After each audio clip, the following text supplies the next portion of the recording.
Hello and welcome back once again. I'm Bio and today I'm going to be talking about another Simple 2000 series game. I know recently I haven't had too much luck with the Simple 2000 series games. First we had Deadly Strike, which I just found to be so janky and boring. Then we had Deep Water, which again I had no clue what the hell I was doing on. And then we had Demolition Girl, which I was very disappointed with. Very disappointed with the controls and how that played. So I was happy to find that I found a Simple 2000 series game that I was able to play through. It's been a while since I was able to play through. It's a very short game, mind you, but I was able to play through it. And I had an okay-ish time with it. You know, I had an okay-ish time. I wouldn't say it was exactly fun, but I had an okay-ish time with it. And that is Dirt Track Devils. So, Dirt Track Devils is developed by Vinget et Un Systems. I never know how to pronounce their developer name. Published by Midas and was released on October 31st, 2003. Why Halloween? I don't know. But maybe it's because they did put devils in the title. You know, I don't know. And it's known in Japan as the Simple 2000 Series Volume 11, The Off-Road Buggy. Now, you may have noticed from the title of the game that I said that this game is deceptive. I'm going to get into that because I'm going to paint a picture for you to start off with, right? The game is called Dirt Track Devils. In Japan, it's the Off-Road Buggy, right? It's an off-road racing game, which it is. It is an off-road racing game, but not in a traditional sense. And what I mean by not in a traditional sense is that the game is very much an arcade racer. Arcade in the sense that it literally feels like I'm playing an arcade cabinet kind of game because of how little content there really is. And also, just how the modes are kind of set up kind of reminds me of like arcade cabinet, like racing games.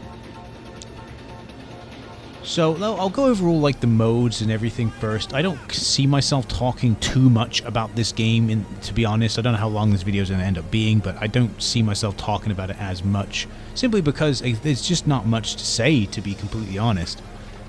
So you have the off-road race mode, which is like the main like championship mode. That mode itself is quite literally you playing through like 10 tracks, and you just got to win. You don't have to come first every time, because I didn't. And as long as you come first majority of the time, then there you go, no worries. And when you beat the off-road race mode, which might as well be the championship mode in the game, nothing happens. Nothing. No unlockable vehicle, no unlockable tracks, no nothing. No, nothing. It's just well done. Pat on the back. So, you may ask yourself, how long is this championship mode exactly? Well, it's about half an hour. Yeah, it takes about half an hour. To get through all 10 tracks, it's about half an hour. Keep in mind, the game only has 5 tracks in the game. So you have to repeat each track once. I was going to say twice, but it's not. It's once. So you play the beach track once, then you play it again, and then you move on to the next track. So you could kind of say that like they do them as like these sets, or like I can't remember, they had used specific wording for it. Give me a second, I'll bring it up. They used like specific wording for the things. I think it's like so the first track is National Park. Round. There we go. Sorry, round. Yeah, so I was just looking it up. So yes, rounds. So you got 10 rounds, that's what they call it. So round 1 and round 2 is in National Park. Round 3 and 4 is in a beach course, and so on and so forth. You got so you've got like a beach course, you've got like a snow course, one that's in like the mountains with rocks, one that's in the I don't think, no, is it in the desert or not? Is that the beach course? No, I think the beach course is the one that kind of looks like it's in the desert, but it's not. So yeah, so you've got 5 tracks to play on. The tracks are kind of boring. They are, I'm going to be honest with you. I had much more interesting track design in Kart Kings. It's not really like they're badly designed. It's more just very much playing it safe. The track design is very much playing it safe, which is fine. But there really is just not much to this game. which is a real shame. So keep in mind that the championship mode is literally like half an hour, and once you've beaten it, that's it. What else is there in the game, you might ask? There's the Gymkhana race, which is basically like a time attack mode where you do this specific track.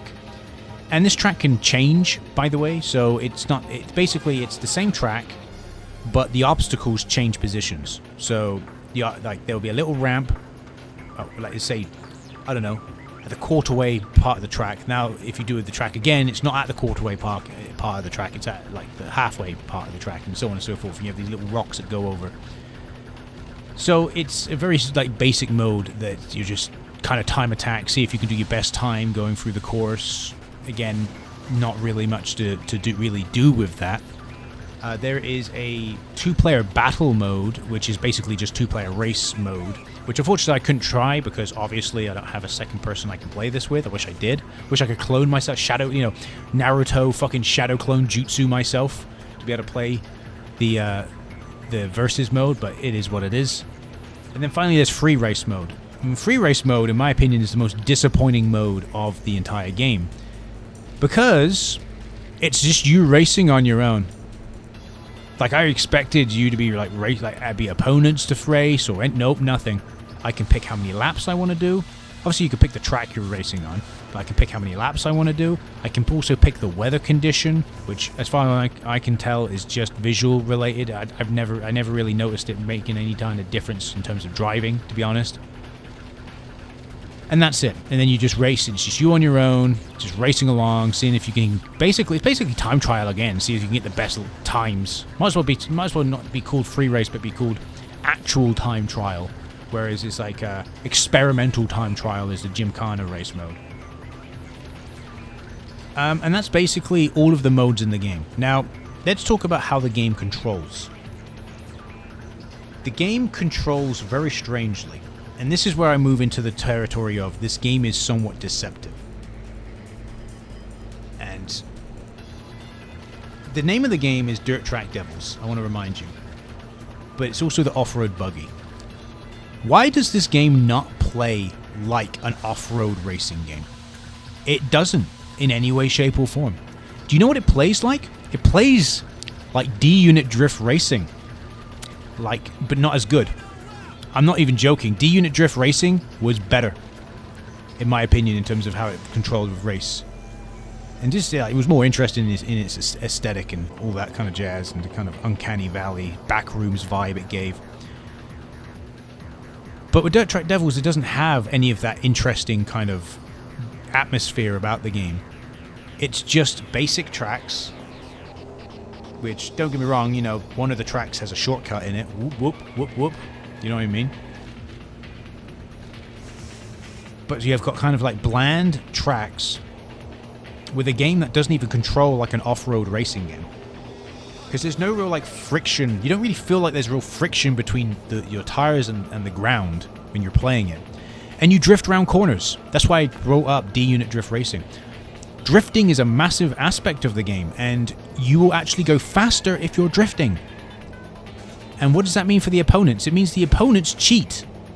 Just like in D-Unit Drift Racing, where you could very clearly see the opponents just do whatever the hell they like. They were not confined by the laws that bound us. In reality, they're not. There was. I'll put out a little perspective. I picked the default car to start. And I will put the gameplay on Biotex, by the way, if you're interested. But I had the default kind of car, buggy, whatever you want to call it, right, to start off with. Which has got like just across the board stats, so they're all the same. And you can't win any races with that. You can't. Because each vehicle is different, and some vehicles are better than others. So you're quite literally stuck between a rock and a hard place. The best vehicle in the entire game is the white vehicle. I can't remember the name of it, but it's the white vehicle. I might as well just bring up the thing again. So altogether there are 6 vehicles in the game. You got the Speedstar Buggy, the Nitro Ninja, the AT4, the Monster Hummer, the Rally Master, and the Crazy Truck. The Rally Master is the best truck to pick. because you need a truck, or you need or buggy, whatever you want to call it. It is the best one to pick because you need something that's got the best max speed and the best acceleration. The best.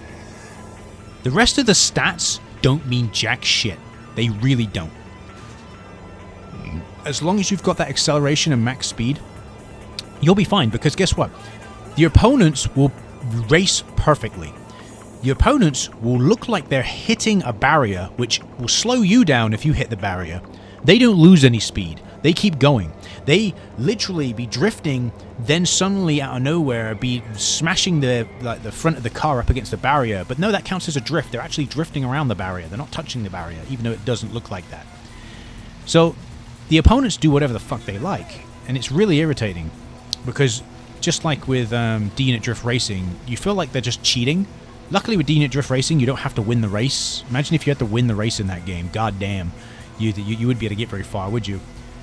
It's all about points. But this game doesn't have that. It is about winning the race. So you objectively are making it so much harder for you to even try to win the race. And downright impossible, in my opinion.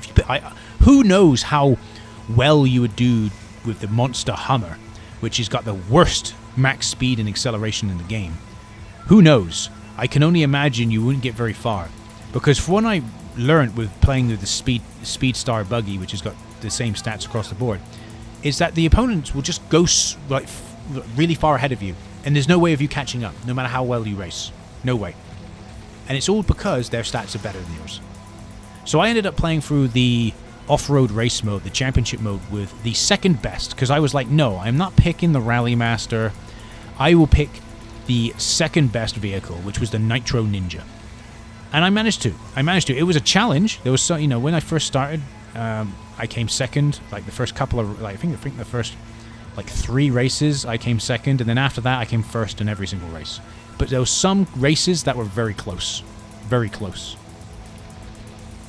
Some races where I kind of abused a little bit, where I would get ahead and I'd know it coming up to a corner, and I knew exactly, because they follow the same path every single time. The opponents, they don't change their paths. It's the same path every single time. And I thought, well, if I drift into his path, he will smash into me and I won't lose any speed.